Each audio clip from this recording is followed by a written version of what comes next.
म तपाईहरुलाई भन्छु सबै जनमत संगठनको नेता कमरेडहरु हुनुहुन्छ यहाँ कोले भोट हालेन केन्द्रीय सदस्य मध्ये प्रदेश सदस्य तपाईको जनमत संगठनको केन्द्रीय नेताहरु को क्षेत्रमा गएनन् कसले भोट हालेनन् कसले घण्टीमा हाले त्यो रिपोर्ट तपाईहरुले दिनै पर्यो हामीलाई तिनलाई कारबाही गर्नै पर्छ नत्र भने पार्टी बनाउन सकिँदैन कुरा बोल्दा अहिले कारबाही गरिन्छ र सबभन्दा पहिला सुरु गरिन्छ केन्द्रीय सदस्यहरुबाट 50% घण्टीमा गए भन्ने जेनरल रिपोर्ट आछ हामीले भनेका छौं ठोस ल्याउनस् कोले हालेन को घण्टीतिर गएको देखियो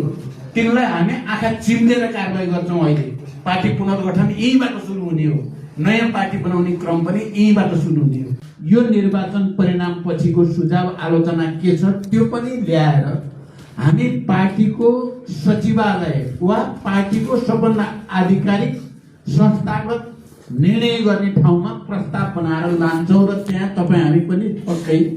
सहभागी हुन्छौं त्यहाँ छलफल गरेर त्यसमा कसले भोट हाल्यो कसले हालेन केन्द्रीय सदस्य को गयो क्षेत्रमा को गएन काम गर्ने र नगर्नेलाई समान ढंगले हेर्ने जो भइराखेको छ त्यसको पनि अन्त्य हुनु पर्यो जसले अरु बेलामा पार्टीको भन्ने निर्वाचनको बेलामा अन्त जानेलाई पार्टीमा राख्नु भएन कमिटीहरु चुस्त दुरुस्त हुन पर्यो भन्ने नै सबैतिरको सुझाव छ अब एउटा त विचारलाई अझ तिखार्न पर्यो विचार राजनीतिलाई पहिलो दोस्रो संगठनलाई त्यो विचार राजनीति अनुकूल चुस्त दुरुस्त संगठन बनाउनै पर्यो संगठनलाई तलैदेखि भेला सम्मेलन गरेर निर्वाचित कमिटी बनाउने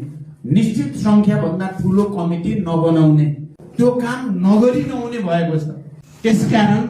राजनैतिक र वैचारिक ढंगले मुद्दाको हिसाबले हामीले नै जितेका छौं तपाईहरु कोही निराश हुनुपर्ने कारण छैन मैले धेरैचोटी भन्ने गरेको छु तपाईहरुले सुन्नु भएको होला राष्ट्रपतिका यतिका महिला आए हाम्रा त महिला भयो मैले ती पनि हाम्रै महिला देख्छु हामीले जनयुद्ध र जनआन्दोलन गरेर महिलाहरूको सहभागिता र समानुपातिक यसरी हुनुपर्छ भन्ने चीज स्थापित नगरेको भए राष्ट्रपतिले कहाँबाट ल्याउँथ्यो त्यत्रो महिला हिजो कांग्रेस एमालेबाट आउँदा पनि हामीले के भन्थ्यौं भने अन्तत अहिले जनताले बुझ्न गाह्रो हामीले बुझाउन सकेका छैनौं हामी आफै पनि केही न केही कमजोरीहरु हाम्रा बढ्दै गएका छन् त्यो कारणले गाह्रो भएको मात्रै हो तर समयले बिस्तारै आम जनतालाई बुझाउँदै ल्याउँछ यो सबै कसले गरेका थियो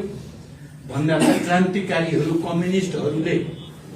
चाहिँ लडेर संविधान सभा गरेर संविधान बनाउँदाखेरि लडेर ल्याएको हो नि त चाहे मधेसी हो चाहे मुस्लिम हो चाहे दलित हो चाहे महिला हो